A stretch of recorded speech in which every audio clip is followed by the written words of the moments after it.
Ho'ea leam betuki ha. Dona leo ya hiotaka bikilena iu ha chantewa stea na bechiu zapelo. An betukile la kolia bikile echa iwagala kinktelo. Na daku o chichiakakte. Na ha ungiuk champikte.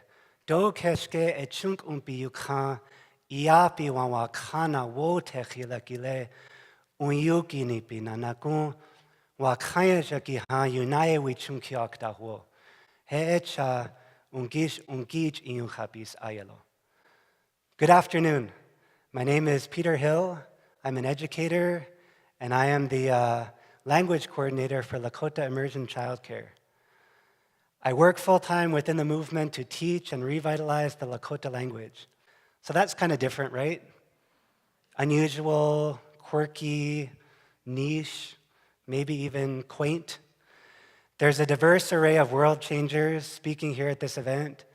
And then there's me, working with a language spoken by a dwindling number of speakers in a remote corner of this prairie state. So it's worth asking, why? Lakota language, Dakota language, who cares? I mean, someone out there is probably thinking it. So let's put that question on the table, front and center. I mean, this is TED, right? Questions worth asking. Native American languages, indigenous languages, lesser-known languages, dying languages, endangered languages, Lakota, Navajo, Maori, Basque, Zumaya. Why do we care? Why should we care? What's so important about a language anyway? We'll return to that question shortly, but first a little background on our program. Lakota Immersion Childcare, or Iapi Galukinipi, is located in Oglala, South Dakota, on the Pine Ridge Indian Reservation. I'm not going to go on about all the grim statistics generally associated with Pine Ridge, but if you're unfamiliar with the area, you can look it up via Google or Wikipedia. And then once you've recovered from that experience, you'll have a sense of some of the obstacles that we are up against. Because it's relevant to our subject at hand, however, I will quote you some statistics about the Lakota language. The following chart was made from data compiled in 2003, 12 years ago, and it looked at demographics from the previous 10 years and extrapolated 10 years into the future. Now it is 2015, and we are off the chart. And these trends have not changed course. The average age of a Lakota speaker is currently 70 years old. The average life expectancy on the Pine Ridge Reservation is 55 years old. The language is being lost daily, weekly, tangibly. We can feel it slipping away. We see it in the obituaries, the fluent speakers of the elder generation who are leaving us behind. For nearly 100 years, Native people were educated in the belief that their languages were like the rest of their culture in the eyes of the dominant society, dismissed as backwards, useless, counterproductive to the work of assimilation. Their languages were beaten out of them, as literally as that statement can be taken, for generations, and yet they survived.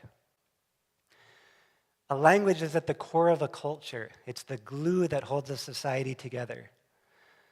But the damage from these wrong-headed policies had been done. The stage had been set, the seeds had been sown for the demographic collapse of the Lakota language. It has been nearly 40 years since Lakota has been spoken in the home to children to any degree that could reasonably be described as commonly. Lakota-speaking kids are now so rare as to be essentially non-existent. And that is where we come in.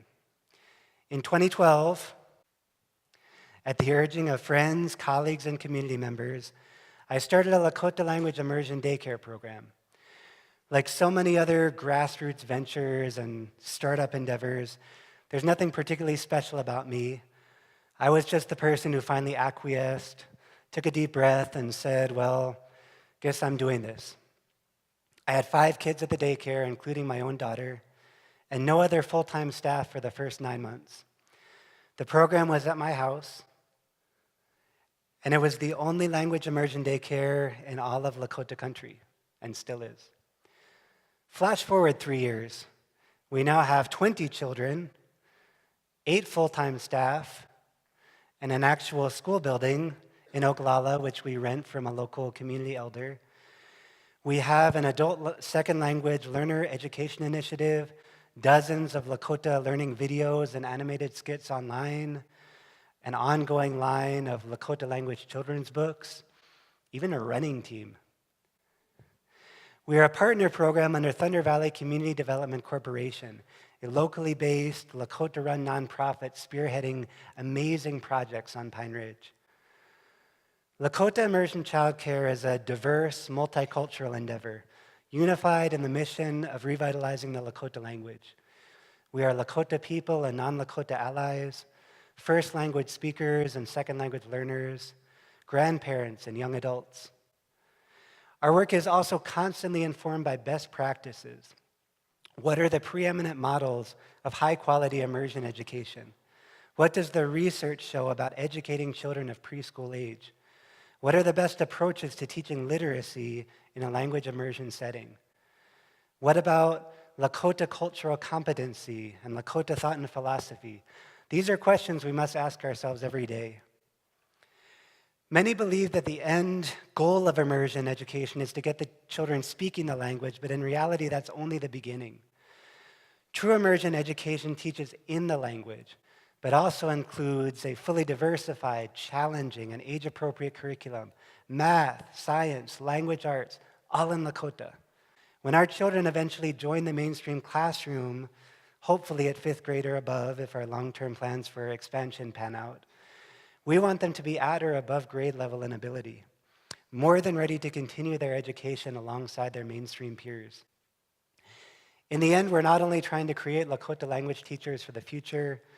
Certainly our children will be excellent candidates for such work in their adult lives, but we want them to be able to do whatever they want, knowing that they have the ability to speak their heritage language.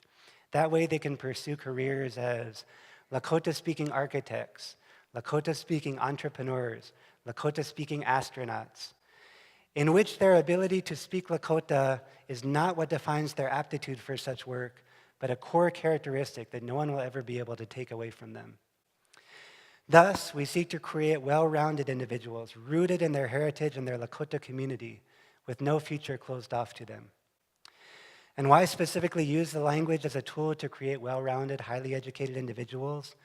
Well, many studies have shown us that Indigenous children who learn their heritage language have a better self-image, higher confidence, and as a result of these intangibles, statistically lower dropout rates, lower rates of substance abuse, etc. In a place like the Pine Ridge Reservation with such dismal statistics in these areas, the only surprise about immersion education is that it isn't being attempted more widely in our communities. And even that is not all that surprising, given that true language immersion education is very straightforward to describe, but extremely difficult to successfully implement. Take the issue of curriculum, for example. Teaching in, say, a Spanish language immersion setting has its challenges, but finding curriculum is not one of the major obstacles. In fact, most textbooks and workbooks for any grade level have Spanish versions that can easily be found online. We have no such advantage, however. Good Lakota teaching materials do exist, but these are intended for students learning Lakota as a second language in a mainstream setting, and thus are not sufficient to our needs. Our full Lakota immersion curriculum must be created from the ground up, not only so we can use it, but also so that we can freely share it with others. And that's why we began creating children's books. Some of these are our own creation, and some of them are Lakota language versions of existing titles.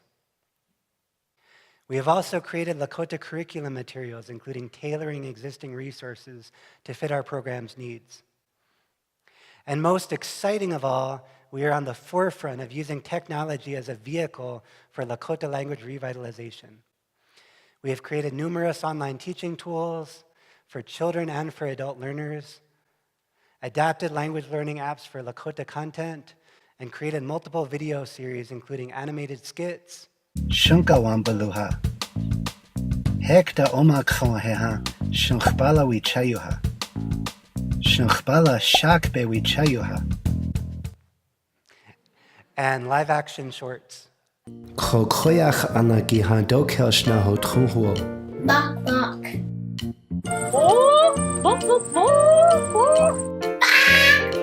Quack, quack, quack. Because you see that the core of our philosophy is the belief that Lakota is not just the language we use to talk about the distant past, about buffalo hunts and teepee village life and counting coup, although we can and do talk about such topics in Lakota. But our program sees Lakota as a living, thriving language, one in which we should be able to talk about fiber optic cables, plate tectonics, and astrophysics, as well as how to adorn a deerskin pipe bag with porcupine quill work. We at Lakota Immersion Childcare don't view this as a dichotomy that's irreconcilable. Like Oglala Lakota College, whose slogan is education with tradition, we believe that we can keep the language and culture of the past alive while using Lakota as a vehicle to prepare young people educationally for a fast-changing world. In that way, we are bringing Lakota back from the brink, keeping the language alive for generations yet to come, while adapting it to the 21st century, from Unchimaka, Grandmother Earth, to the stars and beyond. So finally, to answer the question, who cares about Lakota language? We do. Fluent speakers and learners, Lakota and non-Lakota alike. And really all of us here should. Languages are fundamental to culture and to success in life. They're not just some quaint relic. When we revitalize language, we revitalize people.